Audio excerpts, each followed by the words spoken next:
Purdue finally has some much-needed depth in the front court, but who's going to be more important this year? Daniel Jacobsen or Oscar Cluff?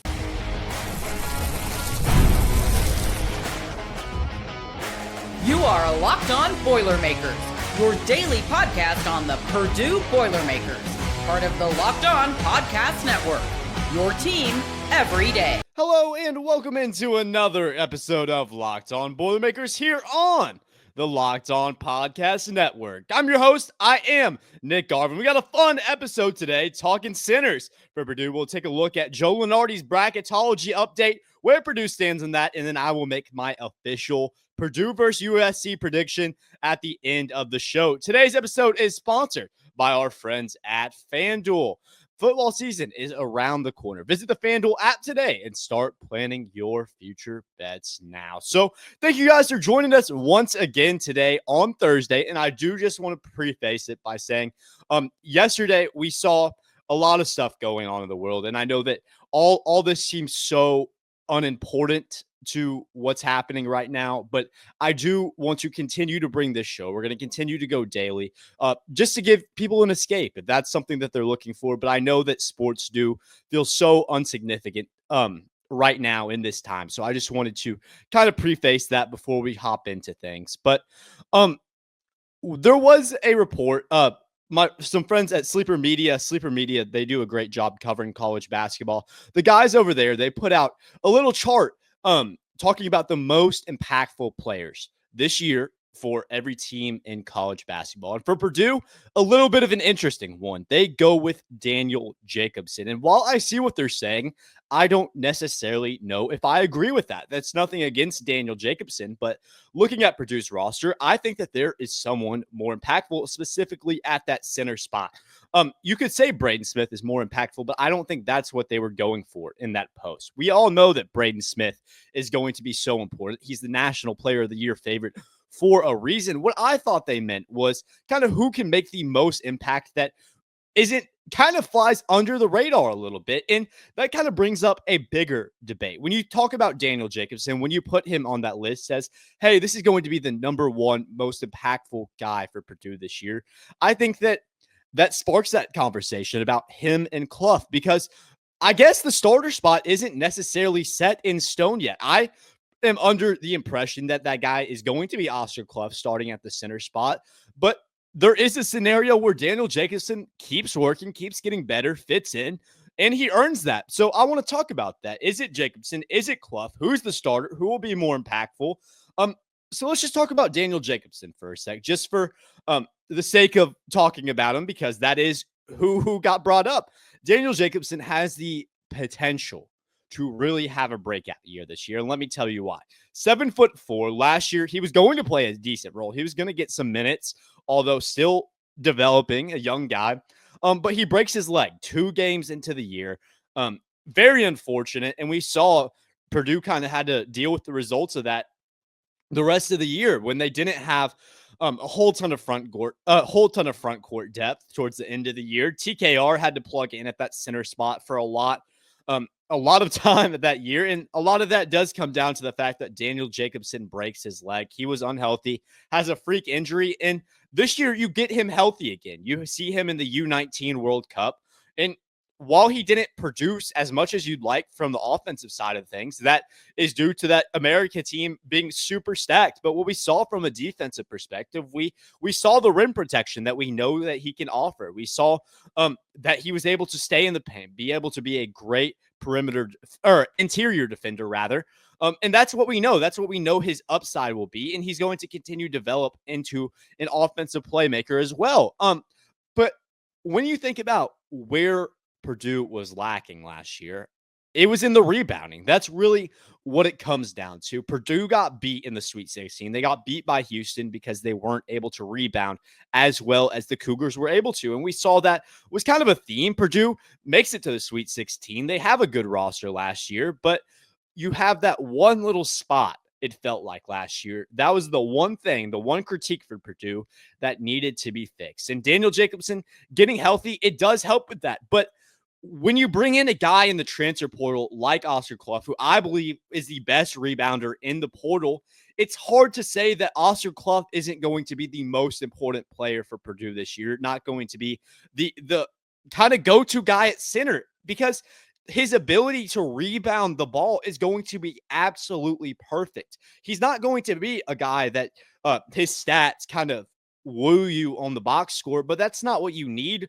for him. What you needed from him is to be a great rebounder, to be a solid playmaker at the center position. We've seen that. We've seen he has a good chemistry with Braden Smith, and this dude is absolutely huge. Really burly guy. When he sits a pick, nobody's getting through him, and I think that that's really going to generate that pick and roll game with him and Braden Smith, and that's why I think he's such an asset to bring in. That's why I think that he's going to be the key player this year at that center spot, and that's nothing against Daniel Jacobsen.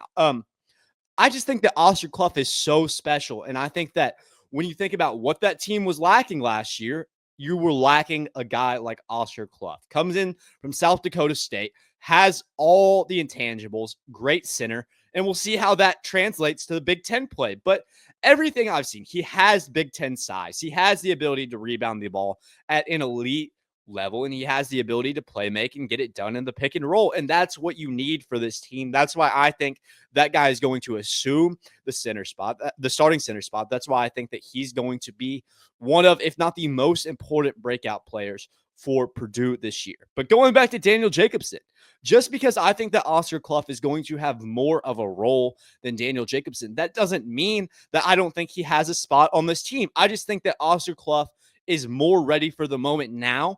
I think that he is more prepared to be in that breakout role that Sleepers was talking about. And so, but when you think about what Daniel Jacobsen can be, Oscar Cluff won't be here next year. He's got 1 year. He's going on this national championship run this year. He's trying to fit in that hole that Purdue is missing this year.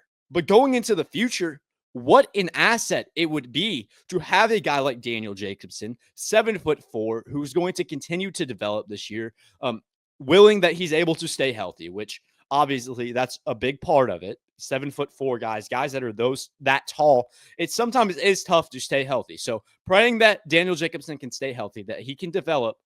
What an asset that guy is going to be going into next year if he chooses to stay at Purdue. I think that Daniel Jacobsen is such an asset for the future that it allows you to have a guy like Oscar Cluff and for Jacobsen to learn under him this year. I don't think that this is the year that Daniel Jacobsen breaks out. I think that comes next year if he stays at Purdue, and there's nothing wrong with that. But that's just how productive I expect Oscar Cluff to be. I really do expect Oscar Cluff to be a key part of this team this year. But even though I think that Daniel Jacobsen is not going to break out until next year, I still think he has a role on this team this year, because what a lot of people aren't talking about when you think about the center spot, a lot of times when people have this conversation, it becomes very one-dimensional. And I don't mean to get into that talking about the starting center spot. I do believe Cluff will assume that role, but I think that Daniel Jacobsen is going to play great alongside Oscar Cluff. He doesn't have to be under him. He can be alongside him. I don't expect them to be in the same lineup just because that's kind of a slow lineup, to be honest with you. I expect one to be on the floor at all times unless there's like a unique scenario. But when you think about Daniel Jacobsen, 7'4", elite rim protector. When you think about Oscar Cluff, 6'11", elite rebounder. Daniel Jacobsen isn't the best rebounder. Oscar Cluff isn't the best rim protector. So you're able to bring both of these guys in, and say you play a team where a guy is able to get to the rim easily and you need that rim protection. Then you have a guy in Jacobsen that you can plug in. It's all based on matchups, and that's something that Matt Painter didn't have last year. That's something that he's going to have this year. He's going to have the availability to plug these different guys in. It doesn't necessarily matter who's the one, who's the two. It can be 1A, 1B, and that's something that is so special about what you have this year for this Purdue team. It's depth. It's something that Matt Painter hasn't had. Matt Painter has consistently had the talent. He's consistently been able to develop people into being starters on his teams. But he hasn't always had the depth necessary to make a deep run in March. And that's what he has this year. And this front court is really going to show. Although I don't think that Daniel Jacobsen is going to play a bigger role than Oscar Cluff, that is due to just me thinking that Oscar Cluff is going to be absolutely huge for the identity that Purdue wants to set this year. If Daniel Jacobsen is willing to stick it out, under Matt Painter and develop under him, he is going to be a star one day. So nothing against Jacobsen, but I think that Oscar Cluff is that guy this year. We'll talk about bracketology. We're a little bit late to it, but Joe Lunardi did release his first bracketology. What does that say for Purdue? We're in the preseason right now, just over a month away until college basketball season, but what can we see from that first bracketology? We'll talk about it here next. It's almost the weekend. Time to look back and crown this week's MVP on Who Delivered, powered by DoorDash. Just like you can win every Saturday with DoorDash Streaks, saving more every time you order. These players delivered when it mattered most. Let's break it down. For the Boilermakers, Devin Mockabee delivered in a huge way, rushing for over 120 yards in that game against Southern Illinois and 2 touchdowns on the day. No hesitation, no delay for the mock train. And if you've been watching week after week, you know this performance wasn't a fluke. Maccabee's on a streak, and just like Mockabee delivered for the Boilermakers, DoorDash delivers your Saturdays. With DoorDash Streaks, you save every Saturday you order. Stack it up all season, and you could save up to $250, including $100 in DoorDash credits. Order this Saturday, keep the streak alive, fuel your game day, only with DoorDash. In our last segment, we talked about Oscar Cluff and Daniel Jacobsen, 2 guys that are going to be huge for Purdue this year as they look to finally get that first national championship under their belts. It's going to be a huge year for Purdue. And one of the most trusted voices in college basketball is the lead bracketologist himself, Joe Lunardi. We're a little bit late to the party, but Joe Lunardi did release his first bracketology of the year. So in this segment, I want to go over that. I want to forecast the college basketball season, how Lunardi sees it, how he sees that bracket very early, but we're getting close to basketball season. It's rapidly approaching. So let's go over it. We've talked all off season long about how this is a year for Purdue where they really want to have something special. This is a year where there are a ton of expectations, and it almost feels like anything less than a Final Four is underachieving. And most people want to see that national championship. It feels like a year where it's, if not now, then when. I think that Purdue is going to consistently bring great teams back to the table, but so desperately, I want to see them get it done this year for Braden Smith, for TKR, for Fletcher, just for everybody. They deserve a national championship this year. And I hope that they get it done. And Joe Lunardi, he doesn't pick Purdue as the number 1 overall seed. They do end up with the 1 seed, but it's in that West division. He actually goes with Houston to get the number 1 overall seed, which is very interesting because we saw Purdue versus Houston in that Sweet 16 matchup, and Kelvin Sampson coaches a great team over there for the Cougars. And I honestly think that Houston is going to be just as good this year. Whether they're able to beat out Purdue for the number 1 seed or not, that's still to be seen. But it's going to be a very tight battle. I feel like when you look at the top 2-3 teams every year, I think that the top 2 teams this year are going to be Houston and Purdue. Those are the 2 teams from a preseason perspective that look like the 2 favorites. And I expect that to kind of continue on, definitely throughout a conference play, and then going into conference play, headed towards March. I think that those teams are going to break out as, hey, these are the 2 teams to beat this year. These are the teams that when you write up your bracket in March, when you think of, hey, maybe I want to put 2 1 seeds into the Final Four, I think Houston and Purdue is a good bet. But why don't we take a little look at Purdue's region? So like I said, the West region is where Lunardi has Purdue put in San Jose. So a bit of a travel for Purdue. They're the 1 seed, of course, but this region is no cupcake. And that's kind of the crazy thing about March. You can have an amazing regular season. You can be a 1 seed, and Purdue saw this a couple years back. Anything can happen in March. And when you play the amount of talented teams that you do have to play in a bracket the size of March Madness, like I said, anything can happen. So as much as we think that Purdue is going to be a national championship contender, and they should be able to make a run.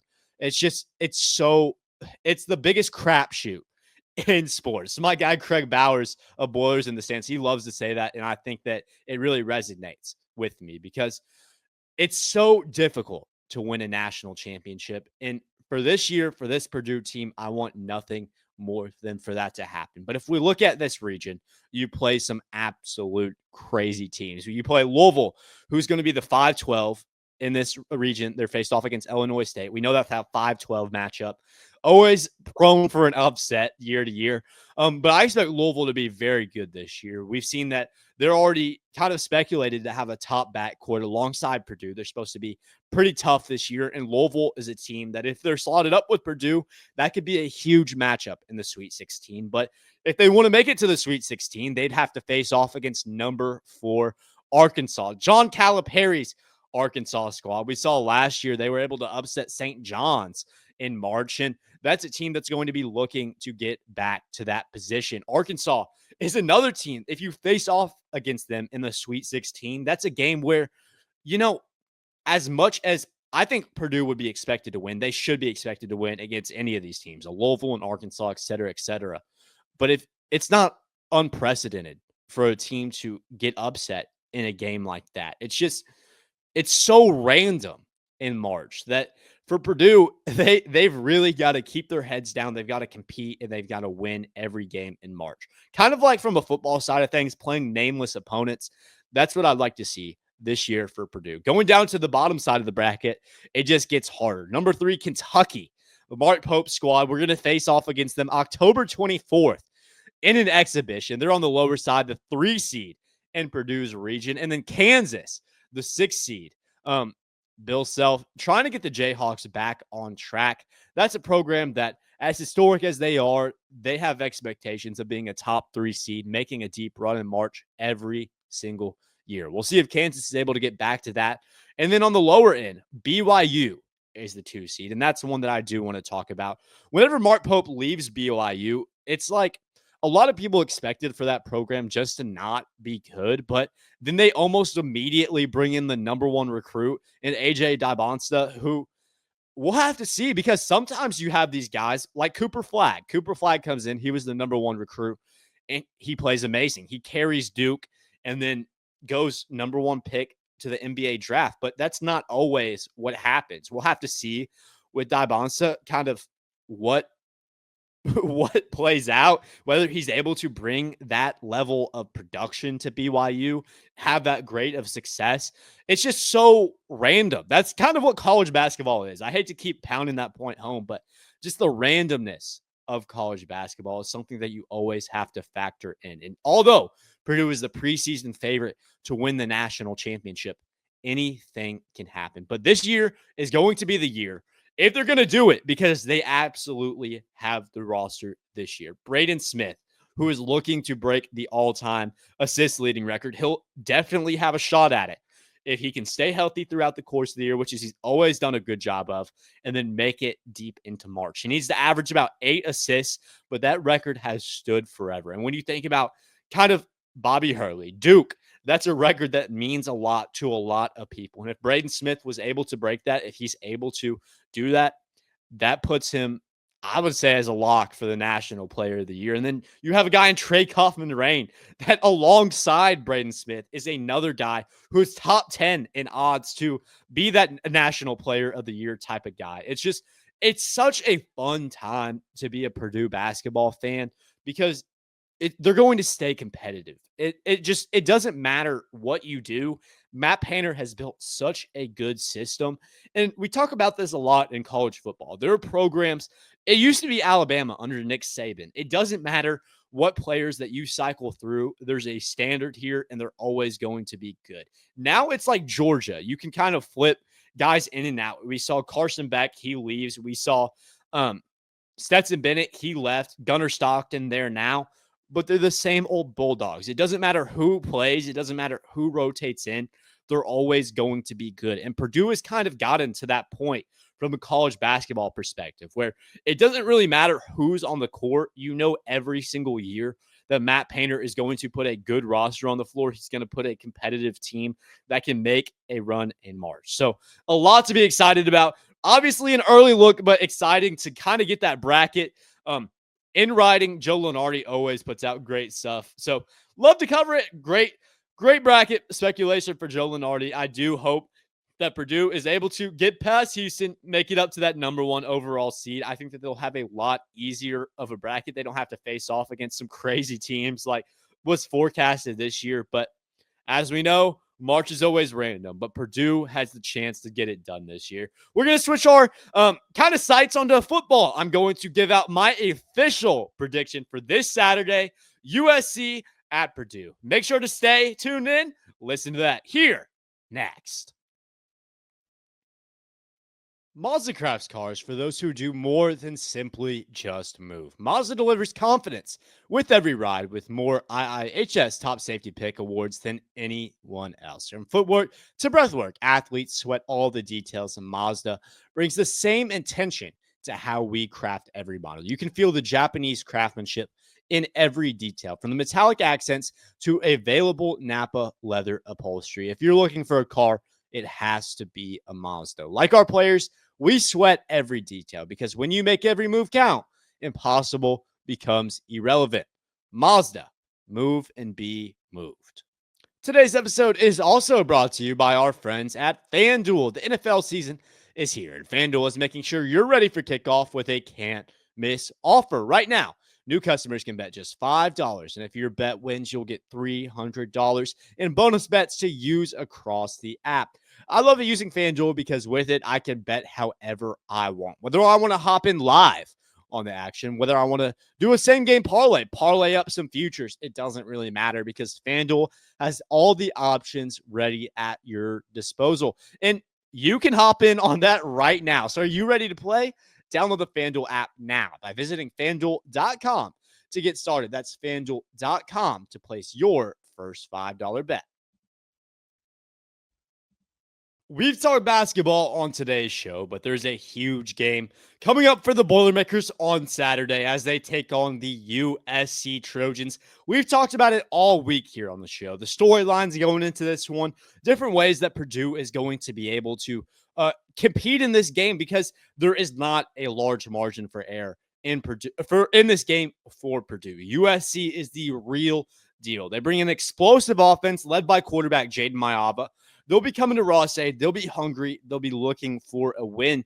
But I think that Purdue has more of a chance than people think. I've been talking about it all offseason long. When you look at this schedule, when you circle games on the calendar, every coach in their first season at a new program, Barry Odom going to Purdue, they want to look for that statement win. And when you look at the schedule from a glance, it all comes down to this USC game. That is the game where you have a chance to go for that statement win. It's not going to happen at South Bend. I don't see it happening against Illinois in that last month of the stretch on your schedule is absolutely brutal. So looking at it from a perspective of week 3, you face off against USC. You're undefeated.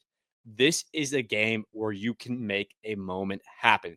If you're able to upset this team, if you're able to stay competitive in this game and find a way to win this one, it would be one of the biggest wins in program history. I could see Ross-Ade getting stormed in the event of a win. But like I said, that is easier said than done because this USC team is really, really good. So I want to throw a couple of stats out at you. Number 1, Barry Odom hasn't lost a home football game against an unranked opponent since December 2nd of 2023. That was against Boise State when he was at UNLV. So over a year and a half since Barry Odom has lost a home football game against an unranked opponent. And then the second thing, from USC's perspective, they played 3 football games in the Eastern time zone last year. 1 against Maryland, 1 against Minnesota, 1 against Michigan. They lost all 3 of those games. I know USC is a different team this year, but there's no difference in the jet lag. We've seen with these programs that since conference realignment, the California schools, we see it in the ACC, we see it in the Big Ten. They don't play as well when they have to travel to these schools in different time zones, when they have to take these long flights. Jet lag is real, and you have a less competitive football team when you have to travel more. That's factually based. That's a serious thing. When you travel more, you play worse. So USC is at a distinct disadvantage going to Ross-Ade, which is already a ruckus environment, going into the Eastern time zone. They lost all 3 games last year. And what I ask you guys, Boilermaker fans, don't doubt this team. Don't give up on Purdue until they step on the field Saturday. If they get blown out, that's fine. Then you can clown on me for having this take all you want. But we haven't seen them play against USC. You can't say this team is a 21-point dog. They're going to lose because it's a different team. It's a different era. This isn't a Ryan Walters football team. If a Ryan Walters football team faced off against USC, I would say there's no chance. But that's not the case. This is a Barry Odom-led football team, and everything that we've seen from Barry Odom shows that this is a different era of Purdue football. We've seen the first 2 weeks, this team has been so different. And it's not just from what's on the field, it's from what's off the field. The way that these guys kind of interact with each other. It's like a family dynamic. There's so much more functionality within this football team. All I ask, Purdue fans, people that are seeing this, don't give up on Purdue before the game happens. I know that it's a huge spread, but that spread has been done before. It happened last year when Michigan beat Ohio State. It happened when Vanderbilt beat Alabama. It's rare, but it's not unheard of. And Vegas has not taken into account what Barry Odom means for this football team. This game is going to be a lot closer than people expect. And I think that Purdue has a real chance to be able to pull off one of the biggest upsets in school history. And how do they do that?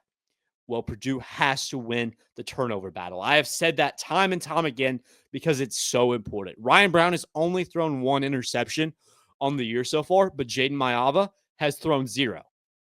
Jaden Maiava is a great quarterback. Under Lincoln Riley, an elite quarterback. Lincoln Riley is the best, if not one of the best, if not the best quarterback developers in the nation. He has 3 Heismans to account for that. He's amazing. Everybody knows how good Lincoln Riley is, and Jaden Maiava is just the next great in that system. He doesn't turn the ball over. He throws for 400 yards last week. You have to stop that guy. You have to win the turnover battle. You have to turn over Jaden Maiava somehow. If you're able to get an early interception, if you're able to keep your offense on the field and win that time of possession battle, that's thing number 2. If you're able to keep your offense on the field longer than USC's offense is able to be on the field, you have a chance. Because I like Purdue's odds asserting the run offense against USC's defense. We've seen that USC's defense, they haven't been the best. They haven't been what they were made out to be preseason. There is a real opportunity that Barry Odom and Maccabee and Ryan Brown eventually in that play action can exploit USC's defense. You get these long drives going, you wear out that defense, there's an opportunity for you to exploit that. That's something that people aren't talking about. That's something that is very real. If USC's offense is on the field more, if they're able to get more opportunities, then Purdue's not going to win this game. That's just how it is. If it's a shootout, Purdue won't win it. USC's offense is too good. But if Purdue is able to control the game, do what they want to do, if USC isn't playing up to their standard, if they are a bit jet lagged, if they aren't ready to play this game, Purdue has a better chance than a lot of people expect. I would 100% take the points. And we'll get to my prediction here in just a couple minutes. I want to bang a few more points. I think that Purdue has the opportunity to win this game because of what Barry Odom has done. I think that he's built up a team. We talk about it all offseason long. You bring in 50-plus transfers, 70 new guys in total. You're going to have a complete roster change. You're going to take a few weeks to get these guys adjusted. But the way that this team has been playing together, the chemistry that some of these guys have, it's absolutely unprecedented for this era of college football.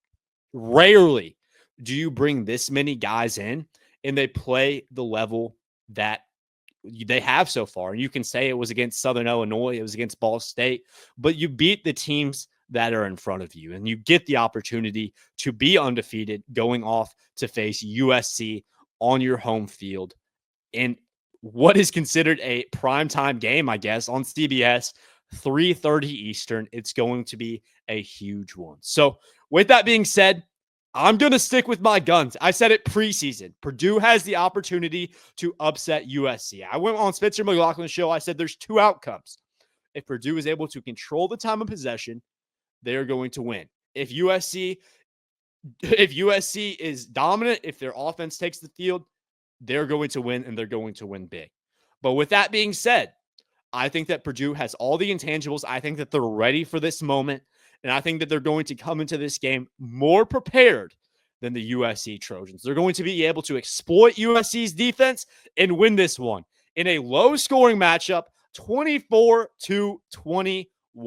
Ross-Ade is going to get stormed after the game, and it's going to be a huge moment for Purdue fans everywhere. It's going to be a huge moment for this football program. If USC comes out and they dominate, I will eat crow on this one, but I'm hype about my Boilermakers, and I think that they have a chance to get this done. So like I said, the one point that I really want to bring home, the one thing that I do really want to say, get my point across, don't give up on Purdue until they take the field Saturday. Take what Vegas says with a grain of salt. Take what USC fans with a grain of salt. Take what the national media says with a grain of salt, because nobody knows until the game is played Saturday. The game is played for a reason. If they lose, I'll eat crow, but if they win, it's going to be a huge moment. We got Locked On USC's Mark Colkin coming on the show tomorrow. We're going to talk that game finally going into Saturday.